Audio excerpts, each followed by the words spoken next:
Hello, good evening, and welcome everyone. My name is Shiva, and I am the chair of Bengaluru ACM Siggraph chapter.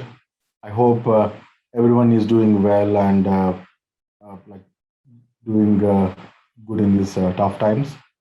Um, Thank you very much for joining us this evening for our second session, which is going to be a great presentation from Studio 88 Pictures. And the presentation is going to be the session on Netflix feature Troll Hunters Rise of the Titan.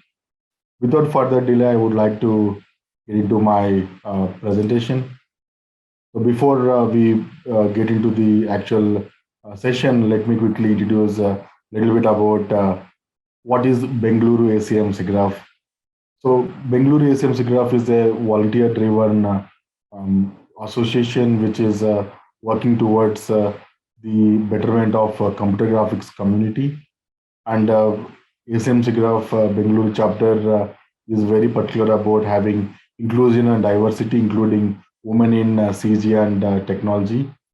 And the chapter is very keen to support professionals and students by mentoring them and provide networking opportunities where everyone can get to exchange information and see to that they have better career progression.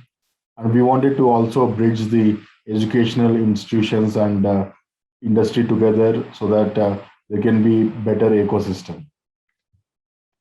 So this is the key leadership of ACM Siggraph Bangalore chapter. I would like to thank my other volunteers and the core committee members. Shiben Bhattacharya is the secretary, and he currently Shiben is working with Studio 88 Pictures. Vivek Reddy, he's not here today. He is busy traveling. He's our membership chair and treasurer. And Vivek is the founder and CEO of Viga Entertainment. Then we have Anand Sai Sivalingam. He is the vice chair of the chapter. Anand Sai is the founder and the managing director of ZA Studios and KVD Academy. I would also like to thank my other committee members who are our chapter board members, Adi Shayan, Shivon, Meghana, Sriram Vishwanathan, GL Kumar, and Hari Krishna.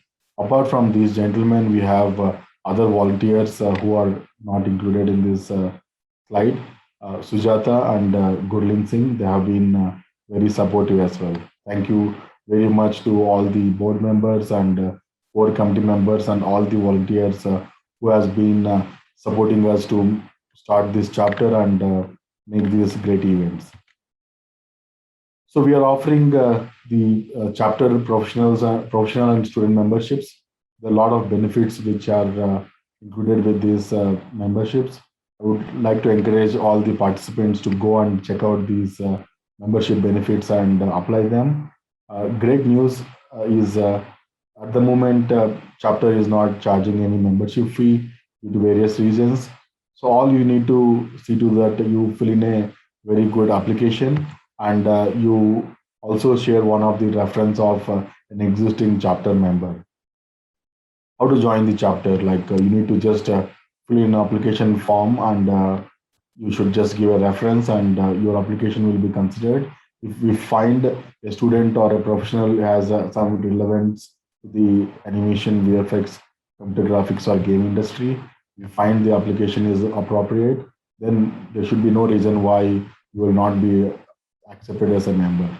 And if you want to get the membership application, there is a URL which we'll be posting in the chat window eventually. So please watch out for it. And we also would like to encourage all of you to go and understand what's happening at Siggraph Asia 2021, which is happening in Tokyo this year. This will be a hybrid event where the event will happen in Tokyo as well as will be a virtual event. So there is a lot of great innovation and improvements in the technology in our industry. Please do try to take part in these kind of global conferences and get to know the latest and greatest of the happenings in the industry. If you want to know more information about the chapter, please do visit our website, bengaluru.sigraph.org. If you wanted to get in touch with us, please drop us a line on Bengaluru-chapter at acmsigraph.org. And please do like us and follow us on social media for more updates on our future events. We have a lot of exciting sessions and great speakers in line for the coming months. Please do watch out for it and please do join us as well. Without further delay, I would like to introduce uh, the main speakers of the day, who is Abby John and Manish Kumar. I would like to request Abby John to come on cam. So Abby is the Chief Operating Officer of Studio Pictures, so 88 Pictures Studio, and I would request Abby to take over. Super. Thank you, Siva, for the introduction. Welcome to everyone for a wonderful Saturday evening, where every one of you chose to come onto this panel and see what the community offers to you. I think this is a great privilege and honor for us to be part of this platform, where we are able to showcase our work, talk about our studio, answer any questions that you may have. So first and foremost, the most sincere, heartfelt gratitude to ACM, Siggraph, Siva, and Shiben, who have helped us come on this platform and share our experience on our film. So let me introduce my colleague and partner on this presentation, Manish Kumar, who's head of animation at 88 Pictures, and he's also one of the founding members of 88 Pictures, along with Milind, who conceptualized this idea of 88 Pictures. Our story that goes 5 years back. We just completed our 5 years a little while back. And it's truly a story. So Manish was one of the founding members from the very onset, from getting he used to always say that this was the first time when he was actually getting a computer into the place, and that's how the inception happened. I joined 88 Pictures close to 2 years back, and I've been as producer and chief operating officer at 88 Pictures. Today we have been given the opportunity to speak about Rise of Titans, the Troll Hunters epic film that was aired in July of 2021. Something that relates very closely to us is that Rise of Titans. We would say that, okay, this was the rise of 88 Pictures as well, where the inception of 88 Pictures was the first episode of Troll Hunters, which happened. And we were a very young studio. I think animation in India was still nascent. There are not many, there are very few animation players, but animation went like 5 years back. I mean, we were still nascent, and we were even the first episode to work on. It was a gamble by the producers also, because it was not an easy series to work on. Netflix was actually pushing the envelope on blurring the line between TV and TV series, as well as theatrical features, and the value definitely. This was something that was placed between feature as well as series. So this was a very testing time for us, and the first episode came in, and they said that, okay, if these guys are able to do it, then that's what will carry on. And it was not that, okay, hey, we had solid infrastructure or we had a great team. We put together little by little, one by one, piece by piece, block by block, one thing to create a sustainable enterprise, what we are today. I think the first episode translated to the second episode, to the third episode, to the first season, which actually was Troll Hunters, the first season, then which followed by Three Below, followed by Wizards, and finally, which culminated into Rise of Titans. So as much as Rise of Titans is the name, it's Rise of 88. I think 88 is here today because of the work that was done on Rise of Titans, as well as it was the genesis of 88. I mean, what 88 has achieved in this past 5 years, we have worked on some of the fantastic animation properties that are seeing, and we are also working on some really cool properties, which is very very incredible. Like the look of it is incredible, the animation style of it is incredible, and I think that's something that we will try to take you through our session today. But having said that, I think it definitely is a privilege to come and share with you some of the facts on the movie. What I will do is that I'll just play the reel first so that you get a little bit of context on what the movie was. So I'll just play that reel. After that, we will have Manish take you through the process of animation, like how we went about the process of animation on this film. Give me 1 second. Right.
Super. That's great. Thank you, Avi.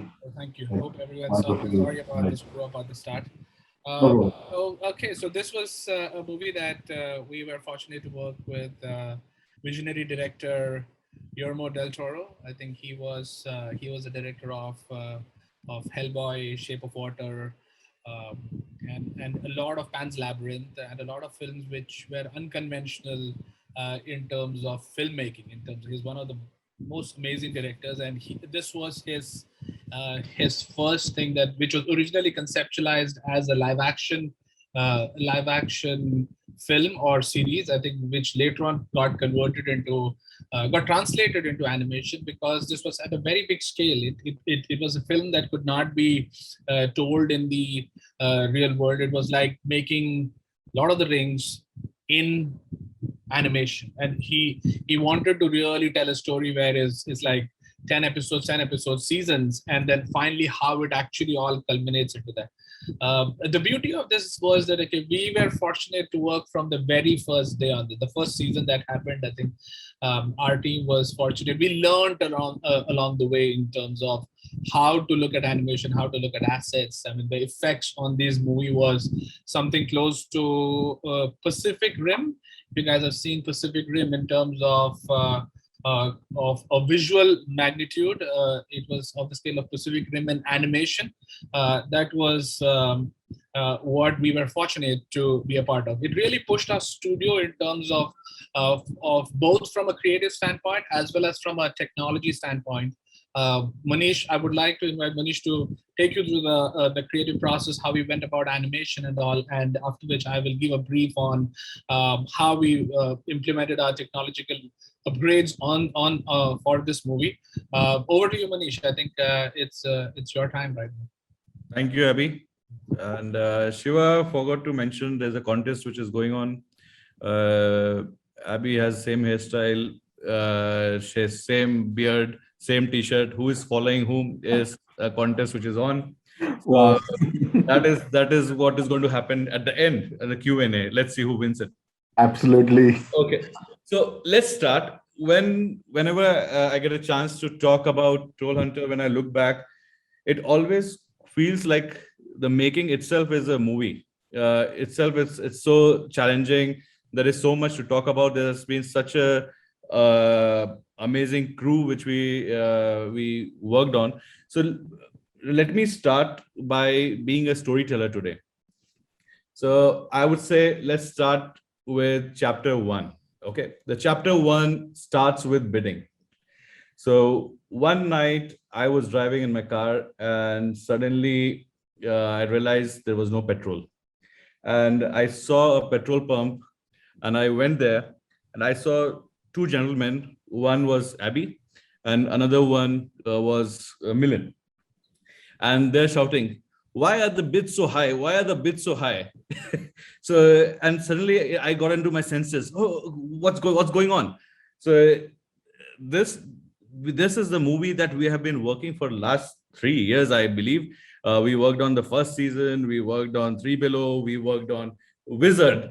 And why are you taking more time to deliver this? What's wrong? We have the character rigs ready. The crew which worked on all these things are ready. So why are the bids so high? So, which is a very valid question. As a producer, that's a very, very valid question. But at times, it's important, and it's important to look around the world what is happening. If you look at films like Harry Potter, you look films like Star Wars, Lord of the Rings, all the movies which has got a legacy, which has a couple of movies with them. Each movie which comes out is better than their predecessors. It is more challenging. It is visually more appealing. It is just to make sure that it is still unique. The audience is still motivated with it. So that is something which was very challenging for us as well, because we had a huge success with all the 3 seasons that we did. And it was up to us, how can we make things different and not come out of the style as well. So it's just a very thin line to do that. There's a very thin boundary on that. So I went with my team of supervisors, my core animators. We sat down and we talked about what can we do differently, what we have not done earlier. We had already done 3 years. That's a long time. What is unique about this particular movie? We looked at the animatics. We were in our video room and we were just going through and through and through, making notes. So very quickly we realized there were more than a couple of things that needs to change if we have to make this another success story. So first and foremost, the journey, it does not start at TOA. It's at Tales of Arcadia. It does not start there. It started 3 years back. So by this time, there is a unique relationship with the characters. There is a unique relationship, how it has all evolved. The characters themselves have evolved. The relationship between the characters, that has evolved. For example, I'm not sure if everybody has seen all the seasons, but if you look at the season 1, Stickler, one of the key villain which was there, ends up dating Jim's mother. So there is a huge graph. There's a huge graph that is there. And Jim, who used to hate Stickler to the core, they were killing each other, all we know. He was a father figure for Jim. So imagine the kind of character graph is there. And everybody has evolved from how they started. That was one. And then we looked at the screenplay, the storytelling, which was much more edgier. If you have seen this movie, you will realize that it is much more edgier. So if one of the shot which is there in the showreel as well, which Abby played, Steve, one of our favorite characters, he gets pregnant. He gets pregnant and he delivers a baby. It's actually not one baby, it's 7 babies. So it was fairly very painful. I hope nobody has to do that, but it was fairly painful. I mean, though my animator definitely felt the pain while animating that. So that was something which was very unique. And then no offense, I know that there are a lot of people over here in different departments, but no offense, as an animator, rigs are never up to the mark. So the rigs were the next thing that we really wanted to upgrade, uh, especially towards the facial. When you look at the facial, it has to be more organic. That is something that we were very clear right from the start when we moved into the drawing board, that we wanted to have more organic feeling on the face. uh, we wanted to have a little bit more automation, which means when you're kind of smiling, there are a lot of muscles which is already moving. So the animators, while they finish their job, they spend more time polishing things. These things come by free. So that was something which we were very inspired, and we really wanted to do that. Second is, there were a lot of characters, and most of the times characters are wearing uh, heavy armors. And honestly, as an animator, I don't know how many animators are there in the house, but as an animator, that's never fun. That is never ever fun. If you have a if you have a giant armor and then you have to act out inside that, there will be penetrations, there will be a lot of limitations which are there. So that was another challenge which we had, and we wanted to have that too automated with a lot of blend shapes, which we requested for. And there was a lot of set driven as well. So if things are going inside, so things move automatically, so that we don't end up spending a lot of time doing things which everybody hates. Actually, as animator, I do not want to clean up that to that extent. So definitely those things were automated, so that helped definitely. And moving forward, there was one set ground rule that we made while we were in this discussion, was we will avoid doing broad actions. Broad actions, when I say broad actions, so it's like big actions. We would try and keep the character grounded, where character is acting within the pose, instead of going all over the big poses, and that does not look very unique, and it was not the style that we wanted to do it for this particular time. So that's that. And what else? So at 88, the training is a very, very integral part. Be it your acting training, be it your anatomy, be it body mechanics, or a technical training. Training has People have to go through training, and it's an ongoing process. It's not a training is finished. So that is something which kept happening during that time as well. Okay, so chapter one. So hopefully you are there with me over here. So I will show some visuals right now, and then we will talk more on that. Hopefully, I do not screw up, Abby. Okay, let's see.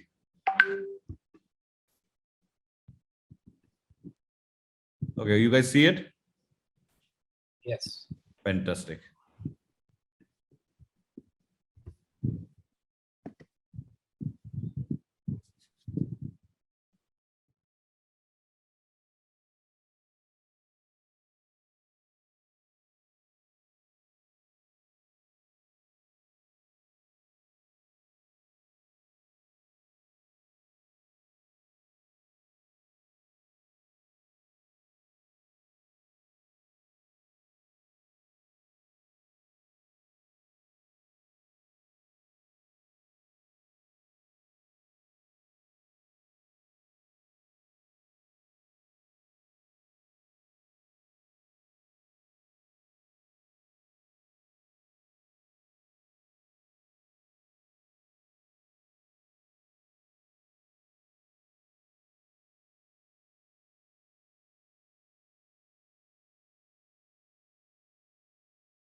Okay, fantastic. So I do stop sharing. Okay, great. This is insane. Okay. So you can certainly see it is more visually appealing what we have. It was a long sequence. I really wanted to show the entire sequence, but we got it edited so just to fit in time. So that was my explanation at the petrol pump. So these two gentlemen have been creative producer for the longest time, and they do understand what it means. If we want to make something really special, these are the things that we have to make sure that we plus from each show. Moving forward, they approved my bidding, so that went fairly okay. So now we go to chapter 2. The chapter 2 is secret tool. The secret tool what we used for making of troll hunters. Okay, so here you go. Okay, I'm going to give it to you guys. Okay, secret tool is we use a lot of live action. Yeah, yes, this tool has been using. We have been using this tool for 70 years, and Snow White and Snow White also use the same tool. This is something which at 88 we do very extensively. It is in our workflow. We use live action references, or you call it or smackers, but for this one it was just not using it like you do it and then you just use it. So there was more to it. Let me show you one clip, and then I would definitely like to talk a little bit on this. Okay, so hopefully I'll play it 2 times so that you can actually see. So here's my friend Yogesh. He's a supervisor. Okay. So there's Nari, who's naughty by nature. Skrawl's got that cool ice, and Belrock, watch out for that fire, bro. And I think they're mad because we screwed up the planet. I don't know. But they stole these Genesis seals that are locking away some evil, and once the wizards get all of their powers together in one place, look out! End of time. So there's Nari, who's naughty by nature. Skrawl's got that cool ice, and Belrock, watch out for that fire, bro. And I think they're mad because we screwed up the planet. I don't know. But they stole these Genesis seals that are locking away some evil, and once the wizards get all of their powers together in one place, look out! End of time. Are you breaking up with me? No. If my math is right, that was our 7th kiss. Oh no. No. If my math is right, that was our 7th kiss. Oh no. Sorry, but you're going to find that none of us will be talking to you. Sorry, but you're going to find that none of us will be talking to you. Okay, so I would like to play it once more. Pay attention to the smackers, the live action reference, and watch out on the timing, how it has been placed, and then we will talk on that. So yeah, just one more time, I'll try and play it. Okay. So there's Nari, who's naughty by nature. Skrawl's got that cool ice, and Belrock, watch out for that fire, bro. And I think they're mad because we screwed up the planet. I don't know. But they stole these Genesis seals that are locking away some evil, and once the wizards get all of their powers together in one place, look out! End of time. So there's Nari, who's naughty by nature. Skrawl's got that cool ice, and Belrock, watch out for that fire, bro. And I think they're mad because we screwed up the planet. I don't know. But they stole these Genesis seals that are locking away some evil, and once the wizards get all of their powers together in one place, look out! End of time. Are you breaking up with me? No. If my math is right, that was our 7th kiss. Oh no. No. If my math is right, that was our 7th kiss. Oh no. Sorry, but you're going to find that none of us will be talking to you. Sorry, but you're going to find that none of us will be talking to you. Okay, so stop share and come back. Okay.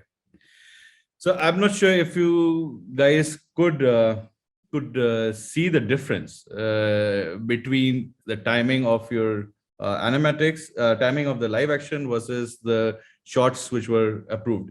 So what we had done was we had edited the shots based. The timing is changed in the live action itself. So we are holding the poses longer. We try to play inside, as I mentioned. So it is just not you do a live action, you put it inside. So there was a lot of editing which went in to a level that if somebody shows me a shot in a smacker, it should be like a blocking itself. So blocking is something which makes an idea clear. So if it is clear in your live action how you represent it, that should be good enough to move forward.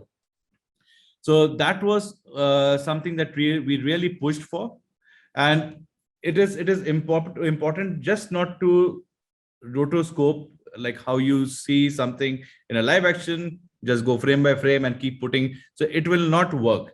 It is stylized, and it is very important for us to make sure that we are spending time thinking about what is going to be there. So that is something that we really pushed out. Another thing that I wanted to talk about was the detail that we put in. The detail, like for example, as small as the pupil getting dilated, it reacts to light.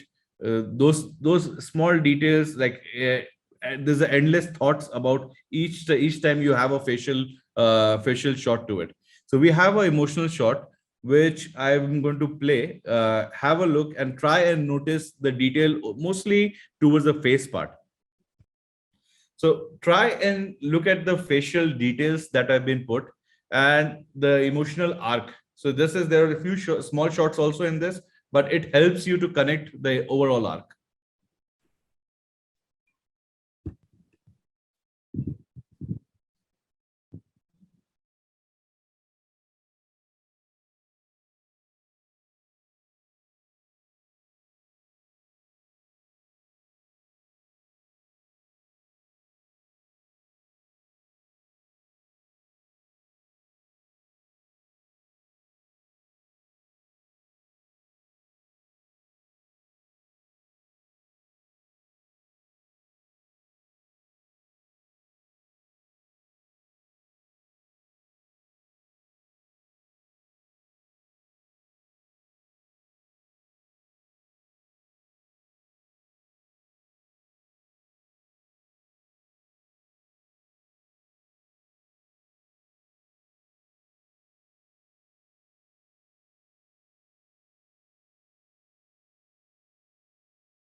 Wow. There's a story which I would say for this particular shot, the animator literally cried. And Toby, being such a unique character, everybody loved him so much, at least at our studio, that when we first saw the animatics, I think we should have captured it. A lot of people cried looking at Toby die.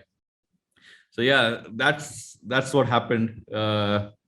So well, animation was not the only success story, was not the only reason why Troll Hunters was a success. There was other various department which were involved, and they really worked. I mean, groundbreaking stuff that they have done. I'm sure that Abby would like to walk you through the production design on that. So Abby, Yeah, thank you. I can do that. Super. Thank you, Manish. So hope everyone would have got a glimpse of what it entailed in terms of animation. So animation is the cornerstone of animation, gets all glory in our studio as well as in film because it's an animated film, right? It's animation gets the center stage. in the whole performance. I think they definitely are at the flagship of this, where they get all glory. I think in 88 Pictures prides in terms of the level of animation that we do. We take pride in saying that we are some of the best in the country, and we really want to become some of the best in the world, like where our animators can easily compete with the guys who work internationally. We're so proud about that. So having said that, when we were doing this film, there were many other aspects apart from just the creative animation part. There's a huge push on technology, as well as the technical aspects of achieving something. It starts from the basics, from having a custom shader for skin, like how does our characters look like the way they look, because we had to have custom shaders for their skins. We also wrote some plugins in terms of making sure that how the skin behaves in different lighting conditions. So these characters were looked at different lighting conditions, and these were all tried and tested much before the production starts. One more cool feature about this film was that this film was huge on visual effects, like visual effects in terms of the scale of these titans, like very, very huge. These were very huge characters.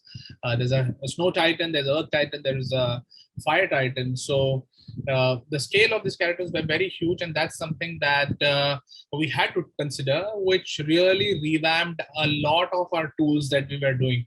I have a small effects reel that I would like to show. Some of the shots maybe from the overall reel, but effects played a very critical role in terms of how the whole movie shaped up, because it was just not about animation. It was about effects and how these characters looked. And we had some of the most emotional moments of the movie. Like we had like, okay, there is the effects is a character. It's not like just an effect that is augmenting the animation. Effects was like a character which was accentuating the film. Like effects had a personality of its own.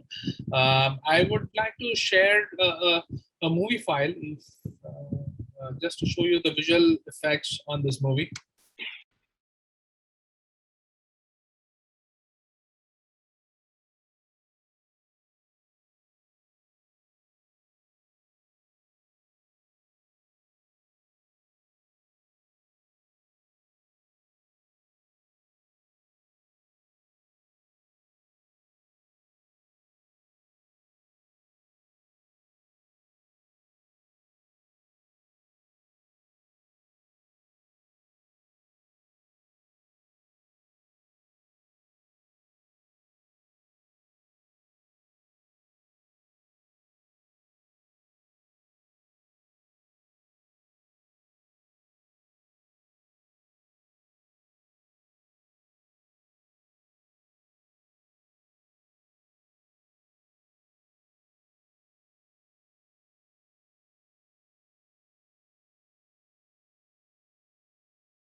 Super. So This that is was some of the super. Thank you. Super. So that was some of the visual effects that was done on the movie. I think we this definitely pushed in terms of how visually we could complement the storytelling.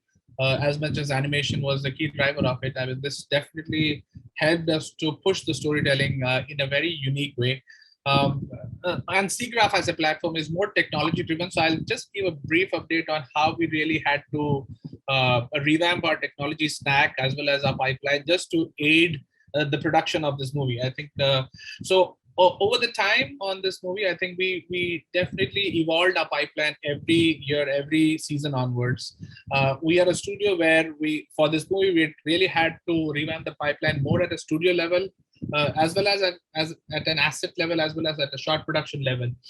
We are a studio which is right now equipped for multi-facility, as well as we are supported for cloud setup as well. So we have heavily invested in infrastructure and production technology in the past 5 years, because unless and until you invest in technology, unless and until you are able to push the technical breakthrough from film to film, your creativity will always suffer.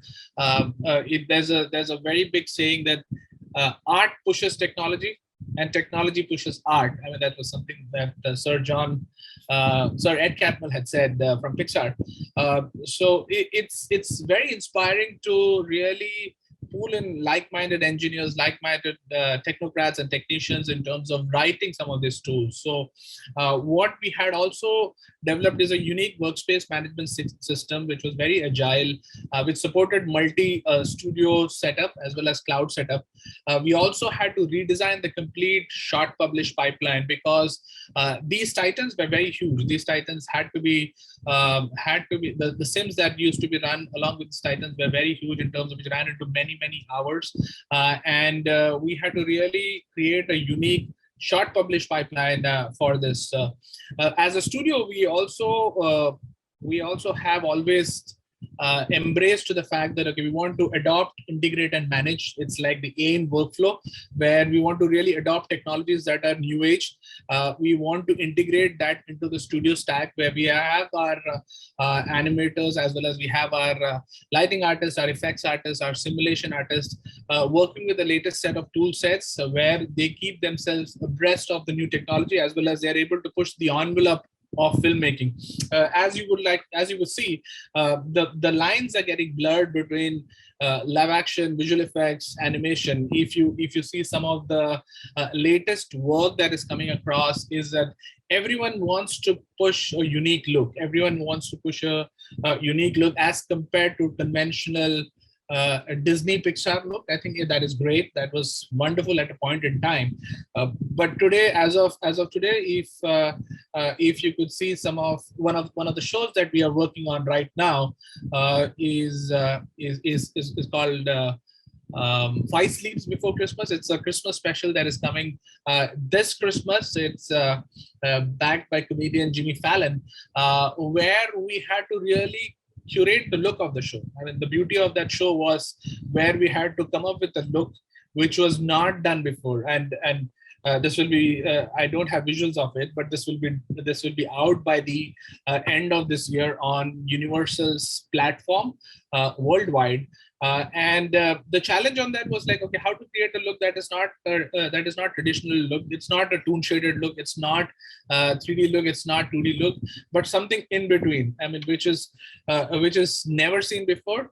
And when you are able to work with filmmakers like that, you are able to challenge yourself and really think out of the box. I mean, at 88, we thrive in terms of thinking out of the box, because whenever we feel that, okay, we have solved a problem, we get a bigger problem to solve. Whenever we feel that, okay, this is done, and this is something that we did on the last project, but hey, the next project is completely different from what we had done on the last one, and it really pushes our envelope. I think I would like Manish to say about how he approached animation on Five Sleeps, because it was a unique thing. That Manish, over to you. I mean, if you want to spare a few moments and just explain the animation workflow on Five Sleeps.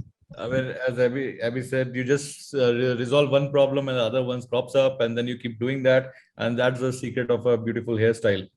So we had a fantastic hairstyle earlier. So yeah, it is always fun to be challenged. And what we did at the Rise of Titan is something, the same thought process went for this as well. How do we do something unique, though things have been done earlier? Talking about Five Sleeps, briefly, I'll just talk about it is a very painterly feel, and it is just not a toon shader. It has been developed differently. And at 88, we would like to collaborate with the directors wherever we get opportunity. We would love to pitch in our ideas, and as a creative, how do we make a difference? And today's audience is they do not just want to look at fantastic animation. I mean, though I'm an animator, they do not want to see the fantastic animation with weight, with all fantastic arcs and nice acting. I mean, those things are definitely important. But today, people want to see a unique storytelling. How different can you say the same thing? And don't you cannot sound repetitive. As Abby mentioned as well, right? We are just driving away from Disney and Pixar's a little bit of what has been done. Even if you look at the OTT platform, the last 5, 6 movies which has come out, it's all different. It's the style is totally different, and people work really hard to understand how do we get that style. For this particular show, we had a description, character brief was there, and we thought what is going to be there. Is it going to be manga style? It's going to be 2D style, or like Spider-Verse, like it's going to be on twos. What is it going to be? And we tried doing some research. So one of my supervisor, Sanjeev, I gave him a shot and I asked him to do it in 2D. So he took a while till I followed up. So he was cleaning it up all this while. So finally he showed me something which was very nice, very nicely animated. So I was not looking for something which is very nice. I was looking for something which is unique. And then me with my team, we all of us, we sat down and we started experimenting a bit. And we say, hey, Sanjeev, you know what? Can you just remove this third frame? Can you add those 2 more frames? And we tried playing with what we had. And suddenly we realized that we had a unique style. We had a unique style where you were not constrained to twos, you were not constrained to threes. The fast action could be in one style. There are emotional beats can be totally maybe a little bit more organic, and then again you can go a little faster with the spacing. So that worked really well. We pitched that idea to the directors, and well, we were just hoping that they like it, and they did not like it. They loved it. They said, wow, this is exactly what they were looking for. And they gave us a go ahead, though our producers weren't very happy because it definitely required me to go back to the petrol pump again. So it's a unique, and it needed more attention to detail. It needed to have, we had to constantly monitor the whole thing. And I hope that we will be able to talk about it probably in the next season sometime with you guys. And there's a joke between me, Milan, and Abby. Hopefully we win an award on this, and who is going to go and get that. So me and Abby have been discussing that we might just be sitting and Milan might just overtake us to get the award. But it has been a fantastic journey, especially because you get to do something unique. Unique is the in. So that is what I would end things with. And if you guys have any question for me, please don't ask me. No, definitely you can ask me. Over to Shiva. If there are any questions for Abby and me, we'll love to answer them. And just a little about our studio. So I think before we jump into Q&A, I think a little about our studio. So we thrive on different kind of technology, different kind of looks. We have various shows that we work on, long form TV series, high-end feature. We are situated in Mumbai, as well as we have a presence in Bangalore. We want to expand further. I think possibly by the end of the year, by the end of next year, we would be internationally present as well. We want to aggregate filmmakers to make sure that okay, we are able to tell compelling stories. We are able to aid filmmakers to tell compelling stories by adopting new technologies, with respect to real-time rendering, with respect to Blender. I saw one note on the one Q&A that how big is Blender? Blender is definitely wonderful in terms of as a software. I think it definitely is done on widespread production. So as a studio, we try to adopt more open source softwares where we are able to contribute to the community. We are able to contribute our 2 cents to the community by growing this forum, by adopting newer things. So that's what the studio philosophy has been like. Okay, we adopt newer technologies which are there in the market. We integrate them into a studio stack, as well as we manage and try to grow that thing. So that's our way to give back to the community. And thank you so much for having us. We are right on time to conclude our sessions. We are open to take up any questions that you may have.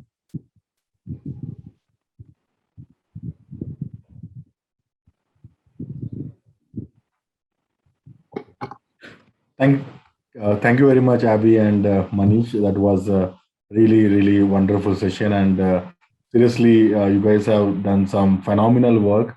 And respect to all the team members. And yeah, definitely, this is one of the greatest show Indian animation studio has produced, is what I can say. And we are very thankful to you both. Even Shiben, thank you very much for helping us with like arrangement and everything. And I would like to thank Milind and Studio 88 Pictures for supporting us by doing this talk. So yeah, definitely, we would like to jump into Q&A. Abby, I think yes, you are able to see the questions. You can take the first question which you would like to go. Hi, sir. Please give some tips about acting. Manish. There is no tips here. There's no secret recipe on that.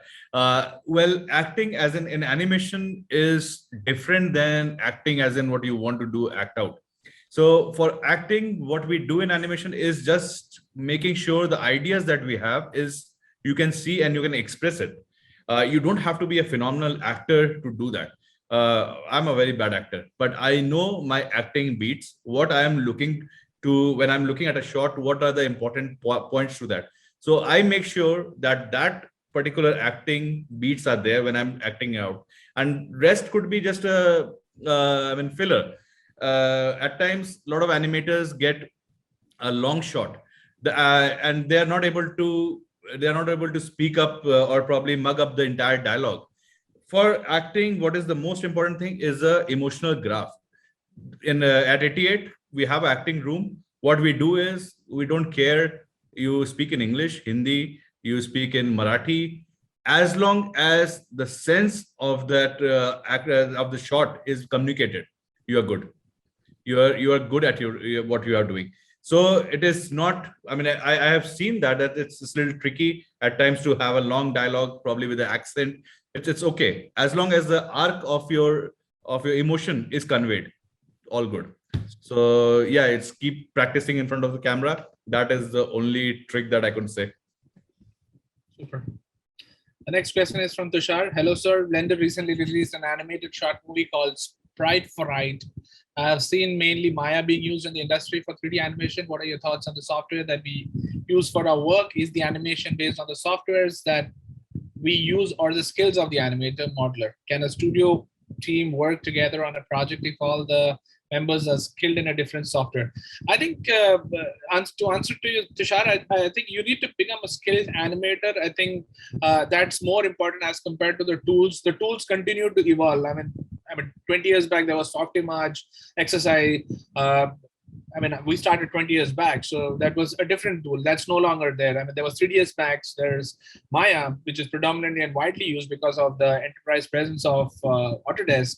But Blender is an open source software, and it is absolutely scalable. And it's all about studios to adapt it to their workflows. And so we had one of the short films that we were doing in Blender, so which allows you to prototype it and test it out before actually taking it on wide scale productions.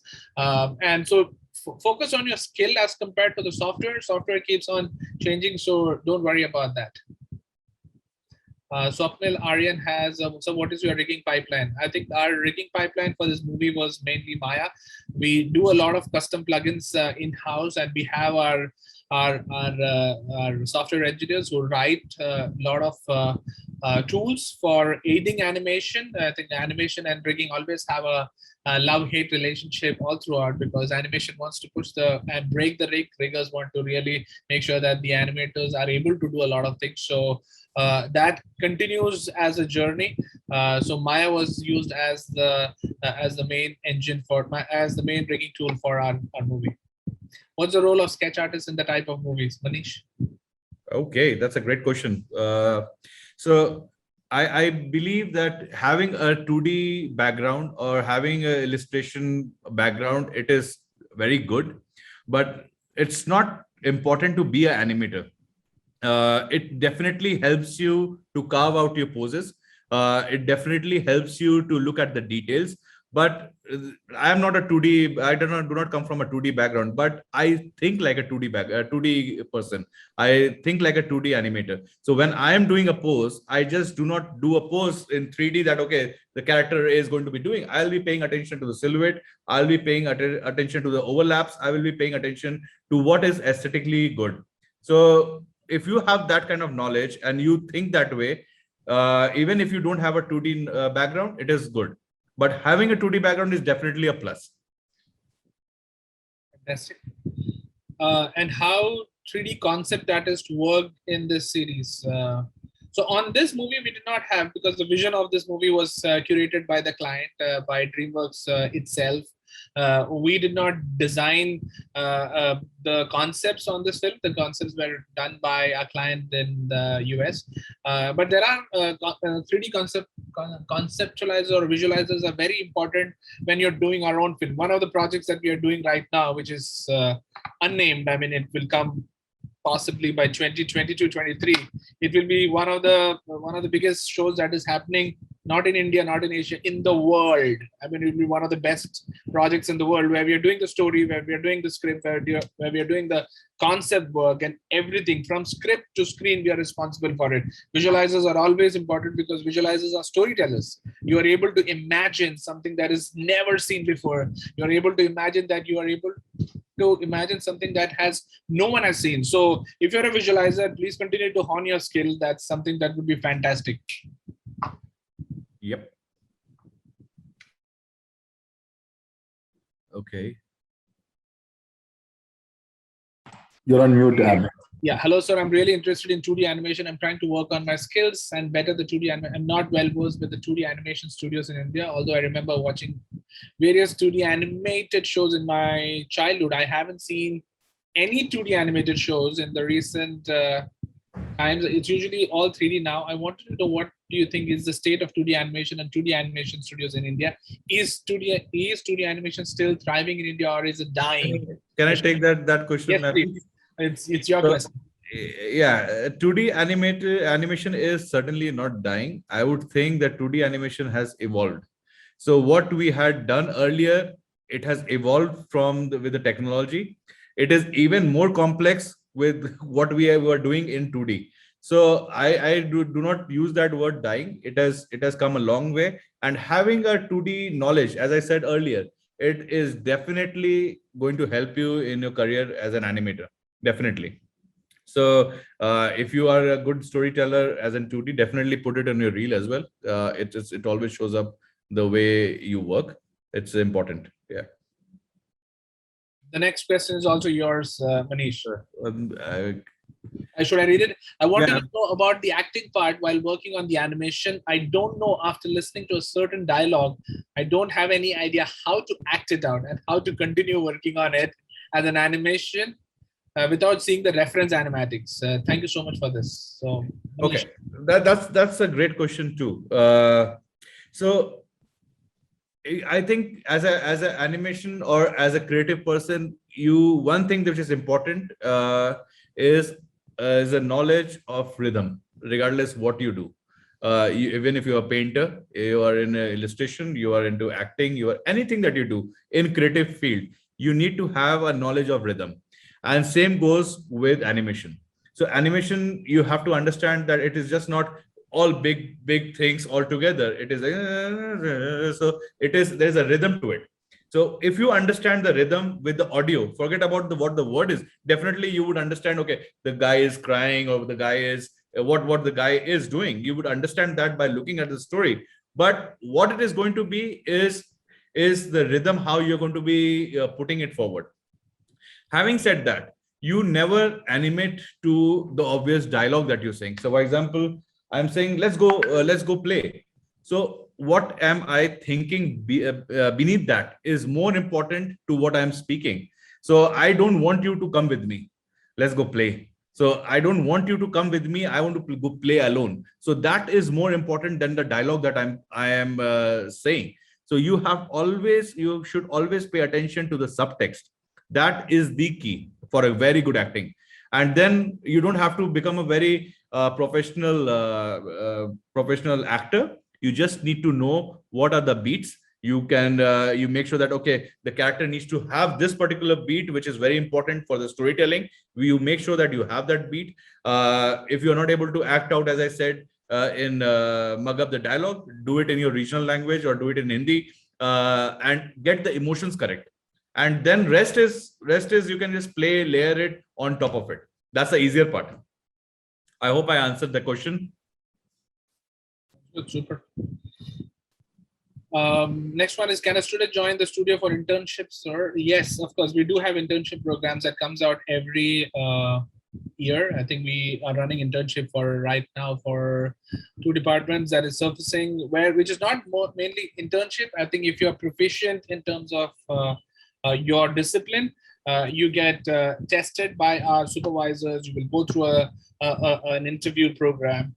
Then after that, you are selected, and then you are put across a boot camp where we are able to give you maybe 4-week, 8-week training in terms of what exactly the live environment is, because a lot is different from by the book, by the institutes. What they teach is very different from what happens in the real world.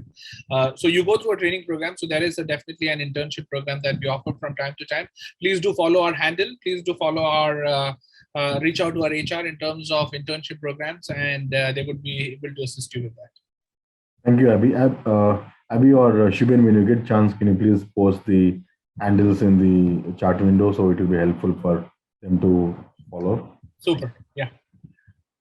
So next question that how you came into the industry, sir, your life journey, that would be a motivation for many youngsters who are looking into it. Hey, that's a long story. I mean, that would be a session of its own. We did not choose that. Why we are. I think Manish is also an engineer. I'm an engineer. We all come from engineering background. Animation was something that, okay, because animation as a mainstream profession was not available 20 years, 25 years back. I mean, we could be either an engineer or a doctor. We had to choose one of the vocation, and that's how we landed. But there was always a passion for doing animation. Filmmaking was always a passion. Animation is just a medium to convey films, to actually portray what we are thinking. So I mean, we are here. We have invested into this business. It's not even a business. It's a passion for us. We don't do it as a job for us. It's not a job for us. It's not a 9-to-5 job. Do not consider this profession if you want to do a 9-to-5 job. This is something that you would want to do for the rest of the life. And my first job, I mean, I feel 20 years back was amazing that I was so passionate to come to the to work, and it also would pay me money. I mean, from that point of time to now, where people are really, oh, how much do I get as salary? Don't think about salary. Salary will automatically come to you. Make sure that you are the superstar in your job. You will be recognized, and you will become the number one. As long as you're number one, do not settle yourself that, okay, to mediocrity. Make sure that, okay, you are the best in what you do. The world will bow down for you. Manish, 2 cents. Absolutely. As Abby said, it has been a journey. We had long hair back then. So it has been a while, definitely. One thing which is very important is to stay focused. It is not going to be coming easy. it was harder back then because we never had these kind of sessions. We never had the motive those kind of books available. So it was mostly we learn on job. So and we learn from looking at a lot of references, looking at movies. Yeah, so it hasn't come easy, but I would think that you have to keep going forward, keep your head down, and keep moving forward, and keep practicing. Practicing is what it is going to be the most important thing, which is going to take you forward. One thing that I really wanted to add over here is when you come for intern or when you come for as a junior animator or at any level, what you should definitely think is, were in fact the crux of our discussion was the same, that okay, this is I'm sitting with a ball in hand. How different can I do this? I can this is what it is going to be, right? How different can I do it as a creative? How, what can I add to it? It is not about how well you can animate, it's about what you can animate. It's about what can you bring in as an idea. That is more valuable than anything else. So I would think that you have to keep make sure that you are creative, you keep thinking about it and keep practicing, and that's where things are going to shine one day. Sounds good. What is the minimum portfolio requirement if someone wants to join a studio like yours? Make sure that you are exceptionally talented. I think there will be internship program. It doesn't matter whether you're new joinee or whether you're a seasoned professional. Time to time, if you're great at your art, I think you will be selected. That definitely goes for each and every one of us. I've heard that Pixar and or DreamWorks never use constraint.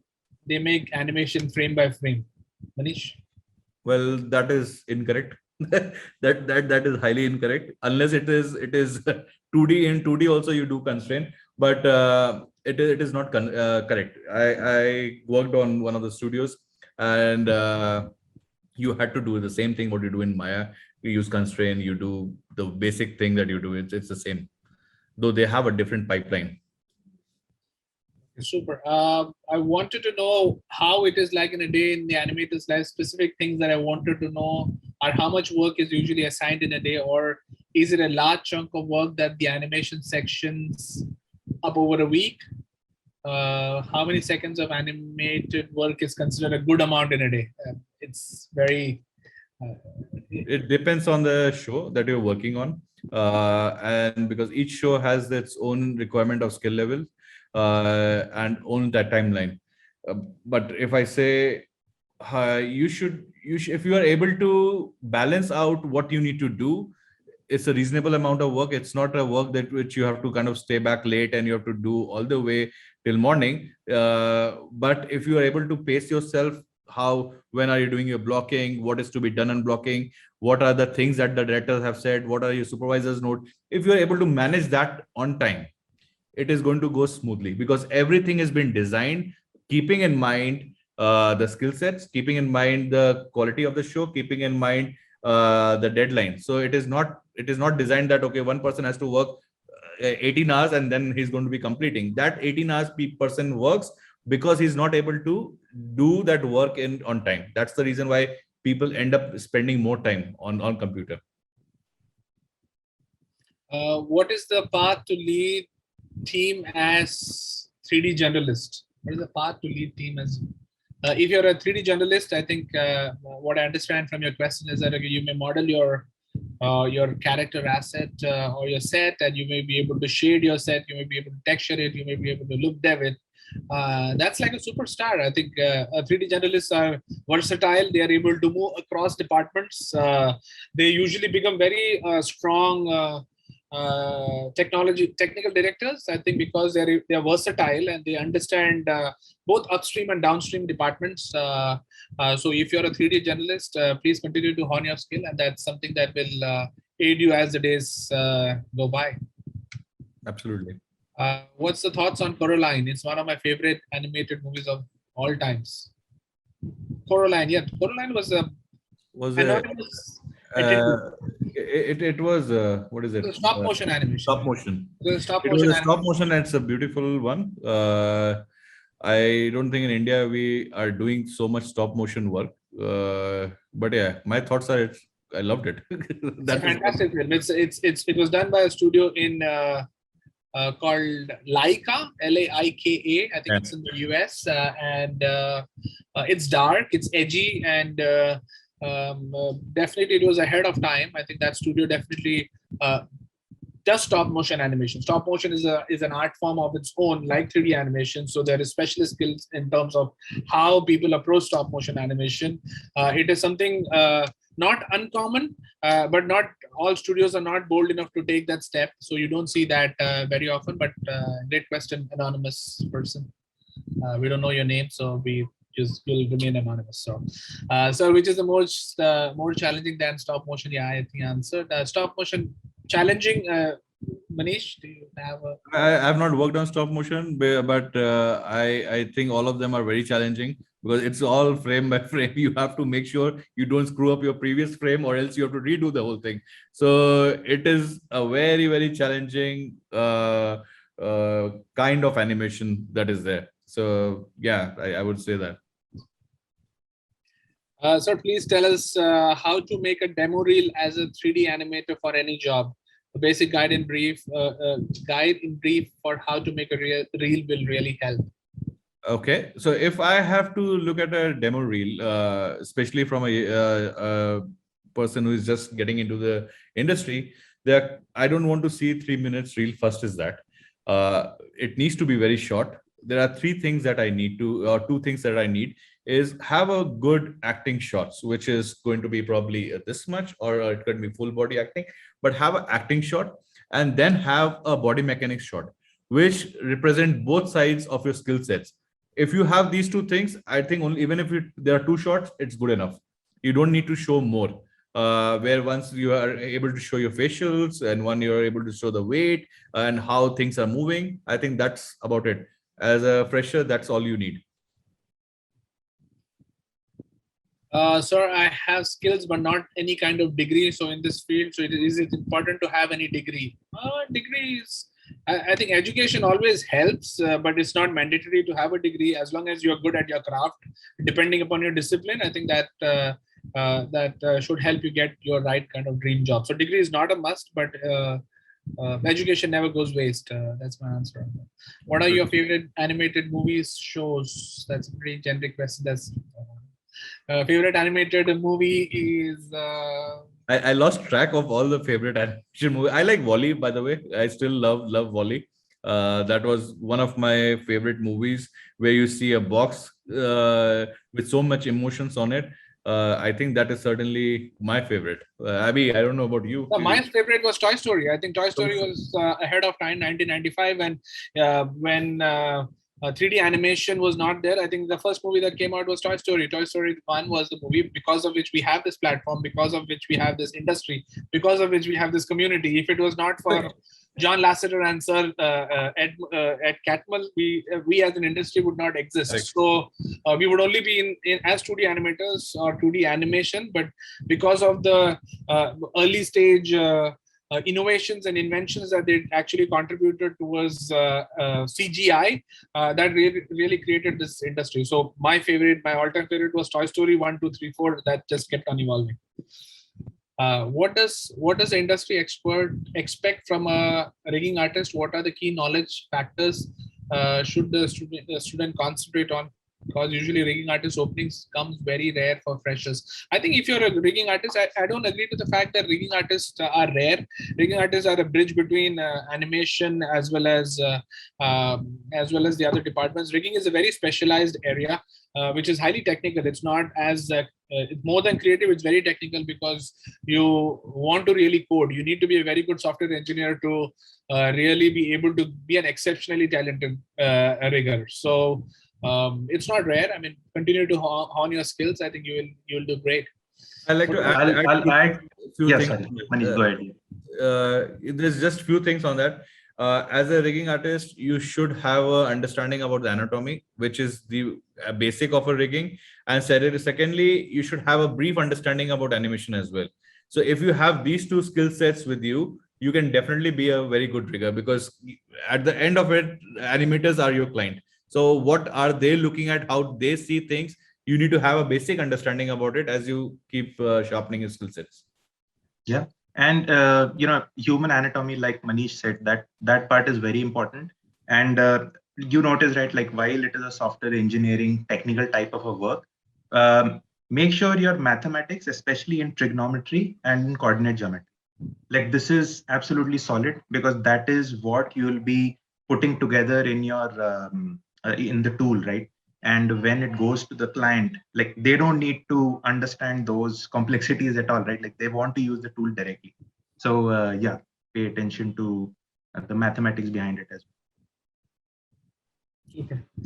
What's the best way for a student to work on their networking with individuals working in the industry? How should we approach those individuals in a way so that we can get specific questions for our students answered? Tushar, I think you can stay connected on LinkedIn. You can stay connected on networking sites. I think there is ArtStation, there is Behance. If you're a good artist, like okay, visualizer, your work will always be recognized. And be a part of communities. I think be part of communities, which is forums where you can learn and where you can learn from others, like okay, what others are doing. You can be exposed to what your peers are doing as well as what's happening in the world. So that's what I would say. Manish, Shibin. Yeah, absolutely. I agree. Yeah, I mean, don't be afraid of putting yourself out there. Like, like have a profile where you put together your things. It's not to show off, but it's like it's anyway going to be a good collection for you, right? Like, okay, this is my thing which is out there, right? And yeah, people can come in, people can comment on it. You can go and you can comment on other people's work. That's one of the ways you can network.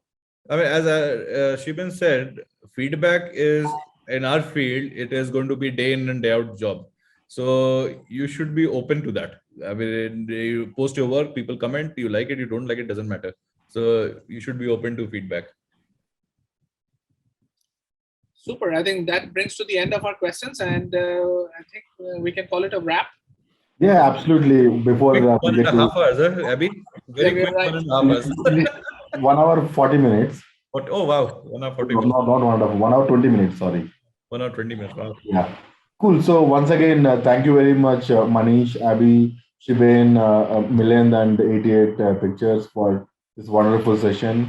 I'm sure like a lot of people are inspired and motivated with what you guys have been doing, and most of our audience are students. I'm sure uh, some of them might be your colleagues in the future.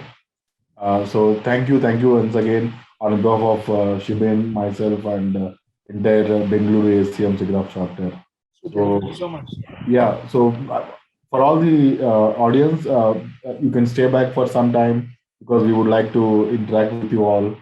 So yeah, and again, please don't miss out on the 88 Picture Studio website and social media handles. We have shared it in the chat window. Please do like them and follow them and look out for any opportunities or any information about the studio. Thank you all. Fantastic. Thank you. So Thank you much. for having Thank us. you. Bye bye. Have a great day.